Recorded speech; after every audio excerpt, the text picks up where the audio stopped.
Welcome to Suman TV. నేను మీ ఈశ్వర్ కొక్కంటి. మనతో పాటు Rayalaseema Janasena party co convener Ramadas Chowdary గారు, municipal vice chairman Jinka Venkatachalapathi గారు, టీడీపీ రాష్ట్ర మైనార్టీ నాయకులు ఎస్ఏ మస్తాన్ గారు మన స్టూడియోలో ఉన్నారు. వారిని అడిగి మరిన్ని విషయాలను తెలుసుకుందాం. ఓకే, మీరు చెప్పండి చలపతి గారు, ఈ సినిమా అనేది సమాజాన్ని ప్రభావితం చేసే విధంగా ఉండాలి. ఇప్పుడు మీరు గతంలో చూసింటారు, ఎన్నో సినిమాలు సమాజాన్ని ప్రభావితం చేశాయి. ఇటువంటి సినిమాలు తీయటం వలన సమాజానికి ఏమైనా ఉపయోగం ఉందంటారా? సమాజంలో సినిమాల ప్రభావం ఆలోచించి ఎవరైతే చూసి ఇచ్చిస్తారో వాళ్ళ ఆలోచన దాన్ని బట్టి ఉంటుంది. కొందరు మెచ్యూరిటీ కాలంలో కొన్ని సన్నివేశాలు, ఇప్పుడు ఏ సినిమా అన్నా చూసుకోండి, మనం చిన్నప్పటి నుంచే ప్రేమపైనే ఆధారపడి ఏవో కొన్ని 10% తప్ప సమాజం పైన, ఉద్యమాల పైన, నక్సల్స్ పైన, రాడికల్స్ పైన, తిరుగుబాటు పైన, పెత్తందారుల పైన, భూస్వాముల పైన ఇలాంటి మెసేజ్ సినిమాలు కొత్త బాగా మీరు ఏదో ఎత్తుకోండి, తమిళ్ ఎత్తుకోండి, మలయాళం ఎత్తుకోండి, హిందీ ఎత్తుకోండి, మనకు సంబంధం ఎత్తుకోండి, ప్రేమ పైనే ఉంటాయి. కానీ సర్టన్ వయసు వాళ్ళు ఏం చేస్తారు, ఆ సన్నివేశాలు చూసి కొంచెం ప్రభావితం అయ్యేది కూడా ఉంటాయి. కానీ నేను మిత్రులకు ఇద్దరికీ చెప్తున్నాను మీ స్టూడియో ద్వారా. ఇప్పుడు మిత్రులు మా రామదాస్ చౌదరి గారు పెద్దలు చెప్తారు, ఏమి ఆ ప్రభావమే ఉండదు. మరి రామ్ గోపాల్ వర్మ ఏమి తీసినా అలాంటి పోలికలు ఉండే వాళ్ళు కూడా పెట్టినా ప్రభావం లేనప్పుడు, ప్రభావితం చేయనప్పుడు మరి వీరికి ఎందుకు మా యొక్క సబ్జెక్ట్నే తీసి పెడతాన్నారు, పోలికలు కూడా మా మనసులో తీసి పెడుతున్నారంటే ఒకటి నేను సూటిగా అడుగుతున్నాను మీ ద్వారా. నిజంగానే ఒకవేళ ఆ క్యారెక్టర్లు వాళ్ళని పెట్టి డైరెక్టర్ నిర్మాత డబ్బులు పెట్టి డైరెక్టర్ కెమెరా పెట్టి తీస్తా అంటే లోకేష్ బాబు గారు కానీ, లేదు పవన్ కళ్యాణ్ గారు కానీ, లేదంటే చంద్రబాబు నాయుడు గారు కానీ అలాంటి ఆ సన్నివేశాలు ఏవైతే మనం ఇంకా రిలీజ్ కలర్స్ వల్ల ఉన్నాయో వాళ్ళకి ఎప్పుడు గుచ్చుకుంటుంది మనసు. అలాంటి సన్నివేశం ఏదైనా జరిగింటేనే, అంటే ఒక మోసపూర్తికంగానో లేదంటే ప్రభావితం ఓటర్ని, ఇప్పుడు ఇదంతా దేనిపైన డిపెండ్ అవుతుంది. ఇప్పుడు మేము కూడా ఇదంతా రాజకీయ నాయకులు, మీరు కూడా ఏమి పొలిటీషియన్ పిలుచుకొని చేస్తే మీ మార్కెట్ మీది, అవునా లేదా? ఇప్పుడు మేము కూడా మా బేస్ అంతా ఏమి పొలిటికల్లే కదా. నిజంగానే రామ్ గోపాల్ వర్మ తీసిండే సన్నివేశాలు చంద్రబాబు నాయుడుతో లేదా లోకేష్ బాబు గారితో లేదా మన పవన్ కళ్యాణ్ గారితో అలాంటి వాళ్ళు నిజంగానే చేసినప్పుడు, ఆ సీన్ కనపడినప్పుడు మనం కూడా ఏ మనిషికైనా ఒక తప్పు చేసినప్పుడు అది ఎప్పుడైనా మనకు ఒక మనిషి మనం మోసం చేసింటామండి, పక్కన కనపడినప్పుడు మన మనస్సాక్షి మనము నేను మనిషికి ఆ రోజు మోసం చేశాను రా అని మన మనసు శంకిస్తుంటుంది. మన మనస్సాక్షి మనం మనస్సాక్షి ఉండేవానికి, మనస్సాక్షి లేనోనికి భగవంతుడు ప్రత్యక్షమై నువ్వు తప్పు చేసినావంటూ కూడా వాడిని పట్టించుకో. ఇవి వీళ్ళు చేయనప్పుడు రంగపదం సృష్టించినాడు ఉన్నింటే కూడా ఎందుకు వీళ్ళకి బాధ అని నేను. చలపతి గారు, వ్యూహం ట్రీజర్ చూసిన ప్రతి ఒక్కరికి తెలుస్తుంది దాంట్లో పాత్రధారులు ఎవరు ఈ పాత్రధారులని చిన్న పిల్లోని అడిగినా చెప్తారు. ఓకే, మీరేమంటున్నారు? ఇది కాదండి, ఇంకా సినిమా రిలీజ్ కాలేదండి. మీరు చెప్పండి రామదాస్ చౌదరి గారు. మిత్రులు జింకా చలపతి గారు చెప్పేదైతే ఏమీ లేకపోతే మీరు ఎందుకు వాళ్ళు ఫీల్ అవుతున్నారంటే, ఇప్పుడు జింకా చలపతి గారు కూడా వైసీపీ పార్టీలో ఒక నాయకుడు. ఈయన్ని అభిమానించేవాళ్ళు వాళ్ళ వార్డులో కావచ్చు, టౌన్లో కావచ్చు, కొన్ని వందల మందిలో, వేల మందిలో ఉండొచ్చు. అట్లాగే జింకా చలపతి గారు ఎవరిని పెద్దిరెడ్డి రామచంద్రారెడ్డి గారిని నమ్ముకొని ఆయనతోనే ట్రావెల్ చేస్తా, ఆయన నాయకత్వంలో పనిచేస్తాను ఉన్నారు, ఖచ్చితంగా ఉన్నా. ఆ స్కూల్లో నేను చదువుకున్నా, నేను కాదనలేదే. అటప్పుడు జింకా చలపతి ఎలక్షన్ల మూడ్లో పోయి జింకా చలపతి గారు వార్డులో పోయి జింకా చలపతి నేను దూషించినంత మాత్రాన, జింకా చలపతి తప్పులు ఎత్తేసినంత మాత్రాన జింకా చలపతికి ఓటేయాలి అనుకునే ప్రజలు ఎవరు మారరు. అట్లాగే పెద్దిరెడ్డి రామచంద్రారెడ్డి గారి గురించి నేను విమర్శ చేసినా, సద్విమర్శ చేసినా, పరికరాన్ని విమర్శ చేసినా కూడా ఆయన అభిమానులు కానీ వాళ్ళు కానీ మారరు. కానీ జింకా చలపతి అంటే ప్రాణం ఇచ్చే కొంతమంది మనుషులు ఉంటారు కదా, రామచంద్రారెడ్డి గారు అంటే ప్రాణం ఇచ్చే కొంతమంది మనుషులు ఉంటారు కదా. ఏమి మార్పు లేకపోయినా కూడా మా నాయకుడు ఇట్లా కించపరిచి మాట్లాడుతున్నాడని వాళ్ళు ఆవేశాలకు లోనయ్యే అవకాశం ఉందంటారా లేదంటారా? కాబట్టి ఇక్కడ ఏమి చేయకపోతే నీకెందుకు ఉలికిపాటు కాదు. నువ్వు వ్యక్తిగత జీవితాల్లోకి పోయి చాలా నీచంగా నువ్వు విమర్శించినప్పుడు ఖచ్చితంగా రియాక్ట్ అవుతారు. దాంట్లో తప్పేముంది? అది రియాక్ట్ కాకపోతే అసలు మనం నాయకులమే కాదు. ఓకే మస్తాన్ గారు, మీరు చెప్పండి, ఇటీవల ఓ డిబేట్లో అనుకుంటాను, అమరావతికి సంబంధించిన ఓ రైతు రామ్ గోపాల్ వర్మ తల నరికి తెస్తే డబ్బులు ఇస్తానని చెప్పడం సమంజసమంటారండి? అంటే అమరావతి రైతుల వాళ్ళ బాధలు ఏ విధంగా ఉన్నాయో దాన్ని భిన్నంగా చూపించిన సన్నివేశాలు ఉన్నాయని వాళ్ళు భావించారు కాబట్టి అంతటి ఆవేశానికి చెందారు. అదే ఆ సినిమా కానీ రిలీజ్ అయ్యి తెలుగుదేశం పార్టీ అభిమానులు లేదంటే జనసేన అభిమానులు చూసి వాళ్ళల్లో కల్పితాలు కల్పించి ఆ సినిమాలో కల్పితాలు చేసి వాళ్ళు అభిమానించే నాయకులకి ఒక దుర్బుద్ధిగా చూపించింటే ఆ అభిమానులు బయటికి వచ్చి ఎంత ఆవేశం పొందుతారు ఒకసారి. ఎందుకంటే తెలుగుదేశం పార్టీ 2014-19 అధికారం ఉన్నప్పటి నుంచి వైఎస్ఆర్సీపీకి సినిమా ఇండస్ట్రీ అంటే తెలియదేమో కానీ తెలుగుదేశం పార్టీతో సినిమా ఇండస్ట్రీ చాలా అనుబంధమైన సంబంధం ఉంది. మా పార్టీలో చాలా మంది ప్రొడ్యూసర్లు ఉన్నారు, డైరెక్టర్లు ఉన్నారు.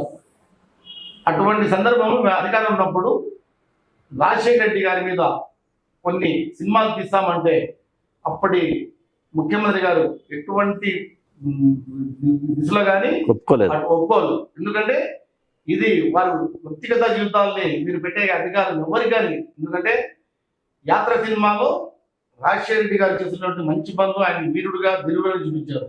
90s లో రాజశేఖర రెడ్డి గారు చేసినటువంటి దురాగతాలన్నీ 90s నుంచి మరి చెన్నారెడ్డి గారిని ముఖ్యమంత్రి దింపడానికి ఏం కారణాలు చేశారు, దానికి ఎన్ని కారణాలు సృష్టించారు, ఎటువంటి మరణకాండ జరిగినాయి రాజధానిలో.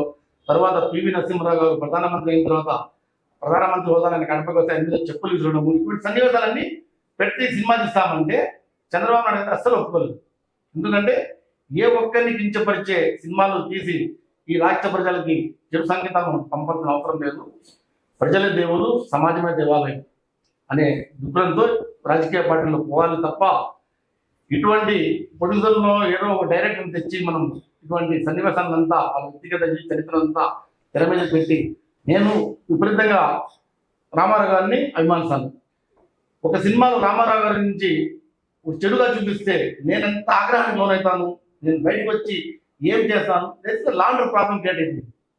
లాండర్ ప్రాబ్లం ఎందుకంటే చేయని పనిని చేసినట్టు క్రియేట్ చేసి నువ్వు సినిమాలో చూపిస్తే నాయకుని గురించి నేను ఎంత అభిమానం ఉంటే ఆ సన్నివేశాన్ని చూసి నేను ఏగా రియాక్ట్ అవుతాను చెప్పండి. ఎటువంటి సాహిత్యపత్ర సమస్యలు వస్తాయి. అందుకనే మేము ఒక పిటిషన్ వేయడం కోర్టులో తప్పితే ఆయన ఏదో రామ్ గోపాల్ వర్మ గుర్తు చేస్తారు. ఎందుకంటే రామ్ గోపాల్ వర్మ అనే క్యాండిడేట్ సిల్లీ క్యాండిడేట్. ఎందుకంటే ఇండస్ట్రీలో ఏదన్నా ఆయనకి ఇండస్ట్రీలో ఏమన్నా పరిచయాలు ఉన్నాయి. ఇప్పుడు కూడా ఏమన్నా ఇండస్ట్రీలో ఒక ఈవెంట్ కింద పిలిచేవాడు ఉన్నారా ఇప్పుడు?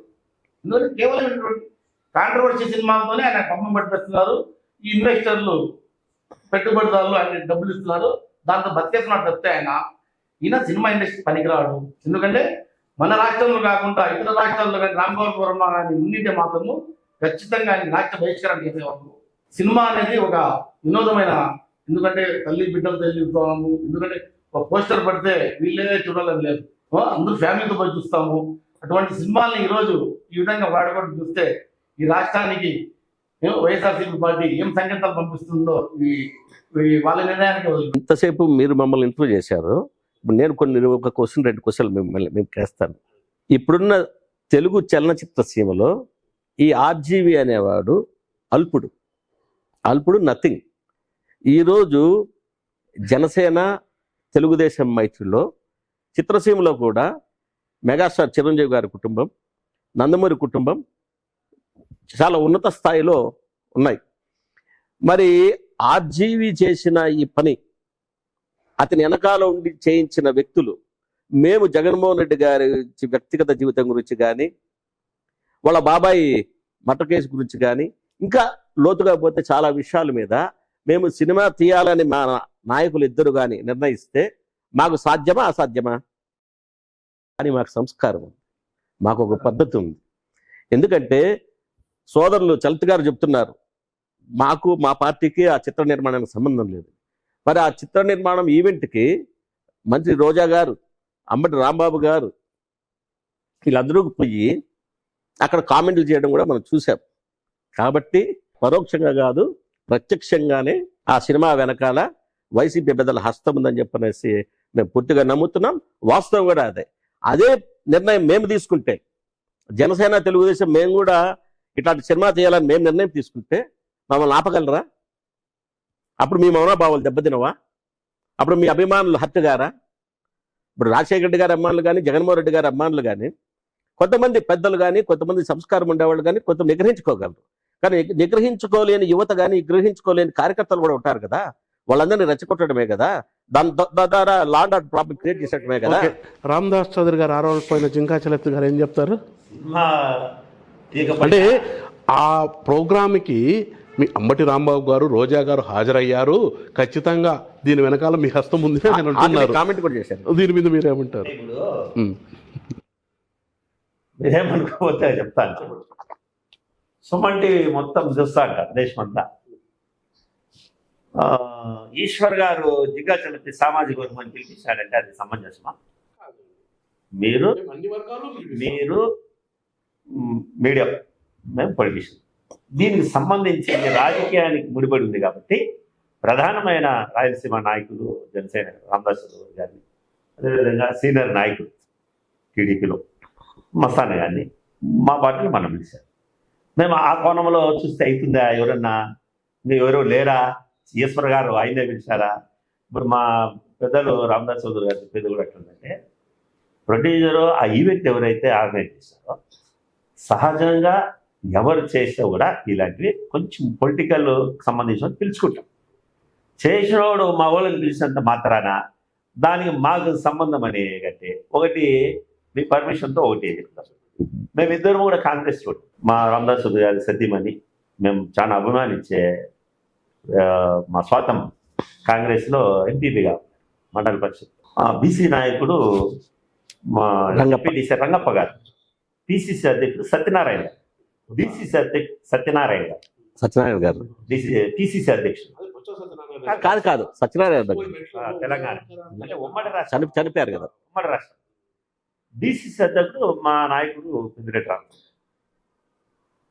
అప్పుడు రామదాస్ చౌదరి గారు స్టేట్లో ఎక్కడా లేని విధంగా మేము కాంగ్రెస్ పార్టీ కరువు ఉంది, తెలుగుదేశం పార్టీ రూలింగ్, రైతులకు అన్నం పెట్టింది. ఇంత మంచి కార్యక్రమం అంటే ప్రతిరోజు మమ్మల్ని ఒక్కొక్క రోజు మా పార్టీలో ఉండే నాయకులు పిలిచి వాళ్ళ చేతుల మీదుగా నన్ను, పిసిసి మెంబర్ సిపి సుబ్బారెడ్డి గారు మమ్మల్ని ఇద్దరిని పిలిచి అంగిశెట్టిపల్లిలో, అన్నకు గుర్తుందా లేదో, అంగిశెట్టిపల్లిలో మమ్మల్ని ఇద్దరు పిలిచి మా చేతుల మీదుగా భోజనం. మా పార్టీలో కొందరు రామదాస్ చౌదరి గారు అంటే కిట్టనోళ్ళు కావచ్చు, లేదంటే ఆనాడు వీళ్ళు మాకు తెలుగుదేశం వాళ్ళు మాకు ప్రత్యక్ష వీళ్ళు కావచ్చు. నాకు నేను పోయింటే ఎంసీ టీవీలో చూసి కాబట్టి నుంచి కొందరు ఫోన్ కూడా చూసి ఏం రాను అంటే బాగా ఎవరైతారు అనుకుంటారు, ఇట్లా పోతావు నువ్వు అది అంటే ఏం కాంగ్రెస్ పార్టీ కదా అంటే అది కాదు, అది భోజనం పెట్టారు రైతులకి ఆ కరువులో.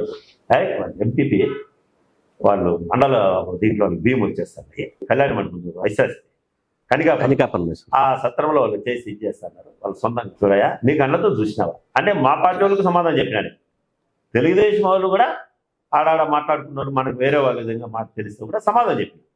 నీ కళ్ళతో స్టోర్లో బియ్యం తెచ్చి వాళ్ళు అన్నదానం చేసేది నువ్వు చూసావా? వాళ్ళు ఒక మండల అధ్యక్షులుగా ఉన్నారు, ప్రజలు రైతులు కూడా అల్లాడుతున్నారు, వర్షాలు లేవు, కరెంటు లేదు, కరువులో ఉన్నారు, ఒక పూట భోజనం పెడతాను. ప్రతిరోజు మండలంలో ఒక పూట పెట్టారు, 90 days 100 days పెట్టారు. ఆలుమొగులు ఇద్దరు ఎట్లా కష్టపడినారంటే టీవీలో చూసినా నేను చూసినా సత్రాల్లో వాళ్ళే పొట్టాలు కడతారు భోజనం రైతులు. సత్తమ్మ గారు ఎంపీపీ అయినా వాళ్ళ భర్త రామదాస్. అంటే నేను ఎందుకు చెప్తున్నానంటే చూసేదాన్ని మనసుకు మనసు ఉంటుంది ఆ మనసు ఆలోచించే విధానాన్ని బట్టి. అప్పుడు నేను కూడా ఏకీభవించవచ్చు కదా, కానీ అది ఏం చేస్తున్నాడు అనేది ప్రధానంగా మనం ఆలోచించాలి.